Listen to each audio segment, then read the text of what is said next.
Officials allowed her the moment to get the emotions out of her. And some officials wouldn't do that.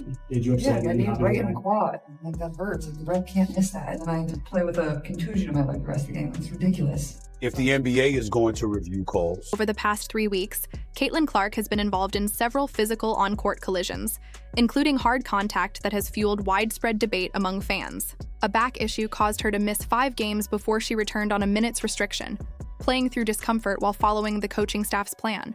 Then, on July 15, 2026, Clark took a knee to the quad during a play involving Kia Stokes, sending her to the floor near the basket stanchion. No foul was called on the play, prompting another wave of criticism over the officiating. With Stokes, that made you upset, and then you hopped into the bag? Quad. Like, that hurts. Like, the ref can't miss that. And then I have to play with a contusion in my leg the rest of the game. It's ridiculous. Can't miss calls like that. Did they give you an explanation right after when you She went up said to him? I initiated the contact.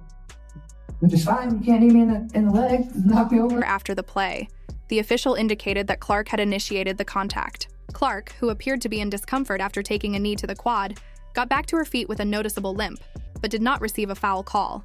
Clearly frustrated, she walked straight toward the referee, raised her arm, and passionately argued her case. Television cameras captured her emotional reaction as she repeatedly insisted that she had been fouled and was looking for a whistle. Elevated level of physicality that obviously compromised her availability last season where she missed a few games. There is a palpable resentment towards this girl where you have people who are resenting of her star power and her cachet.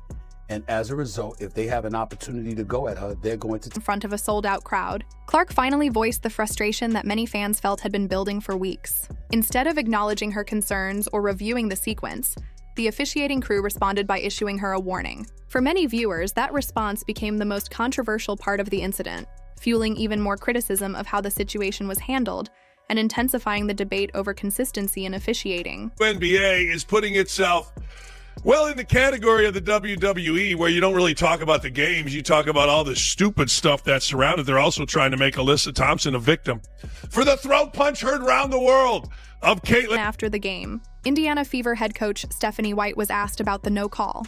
She said the explanation she received from officials was that Clark had initiated the contact. White stopped short of criticizing the officiating too strongly, noting that she was trying to avoid a fine, but emphasized that her biggest concern was consistency. Her comments reflected frustration over a play in which Clark took a knee to the quad, went to the floor, briefly left for the locker room, then returned and played 26 minutes despite already managing recent injury concerns. The incident quickly became another major talking point among fans. To the official after that play, Caitlin got kneed in the quad and hopped off for a sec. Did they give you an explanation for the no call there and how she did it? No, they said Caitlin initiated the contact. That's all they said? That's all they said. She seems to always be initiating the contact. Yeah, you mentioned Caitlin always seems to initiate the contact. Just what did you see in the officiating overall tonight, or just in general? Chloe, I'm trying to not get fined. Again, all I'll say is that we just keep asking for consistency. Anything else? All right. After the game, Stephanie White repeated that officials told her Clark made the first move, a remark some observers interpreted as sarcastic. White has previously been careful with her public comments about officiating, likely to avoid league fines. Still, her remarks added to ongoing discussions about consistency and player protection. Aware of what happened 2 nights ago? And that still happens? What?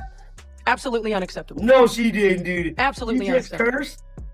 And the reckless closeout that they actually reviewed, and the foot still comes down on top of the defender's foot that wasn't upgraded? Absolutely disrespectful. One press conference, White repeatedly described a previous incident as completely unacceptable.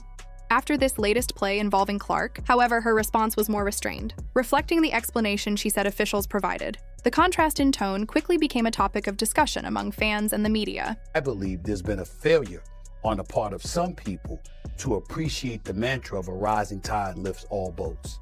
Ride this cash cow till the wheels come off. They did it in the NBA with Magic Johnson. They did it ultimately with Michael Jordan.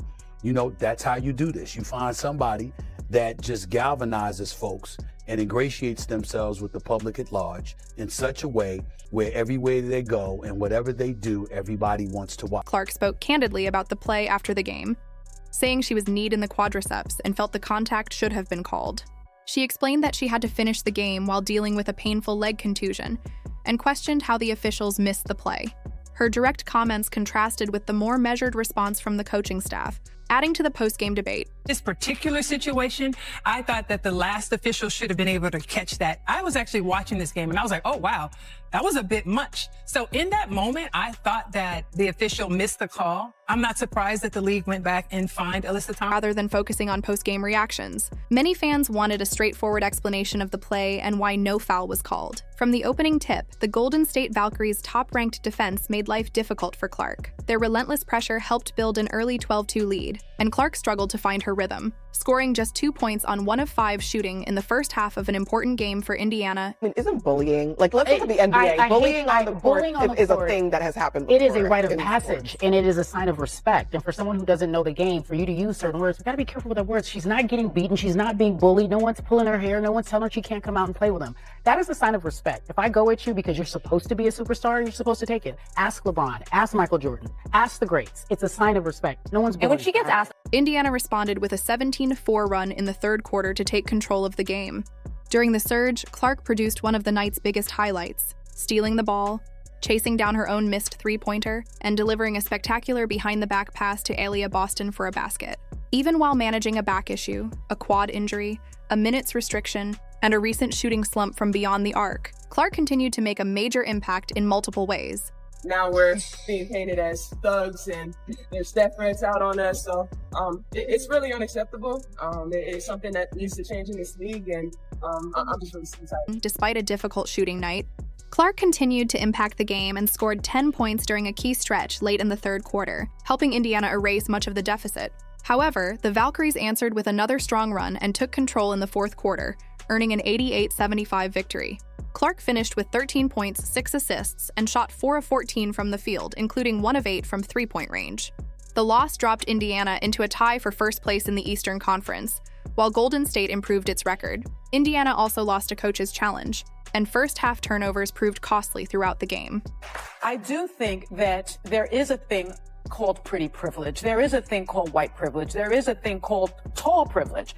And we have to acknowledge that. And so part of it is about race, because if you think about the Brittany Griners of the world, you know, why did she have to go to play in Russia? They wouldn't pay her. Because they wouldn't pay her. They wouldn't pay her. We have grown-ass men and women out here doing whatever they can to try to make sure that does not happen.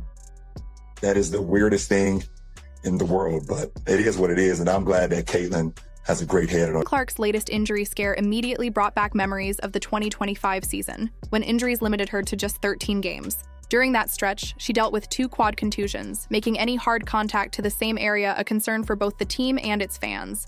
After taking a knee to the quad in this game, Clark briefly headed to the locker room before returning to play 26 minutes and finishing the contest. She later said she wasn't overly worried about the injury, but many fans who saw her leave the court with a noticeable limp couldn't help but be concerned.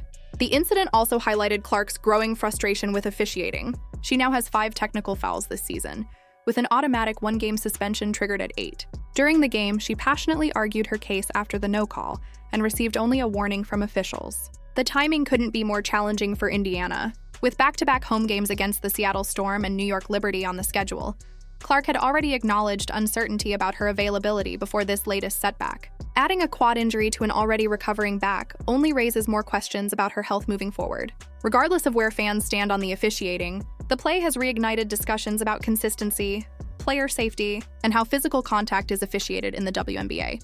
The league's response and Clark's health over the coming weeks will remain major storylines as the season continues. What do you think? Did the officials get the call right, or should the WNBA take a closer look at its officiating standards? Let me know your thoughts in the comments. If you enjoyed this video, don't forget to like, subscribe, and turn on notifications for more WNBA news and CaitlinClark updates. Thanks for watching, and I'll see you in the next video.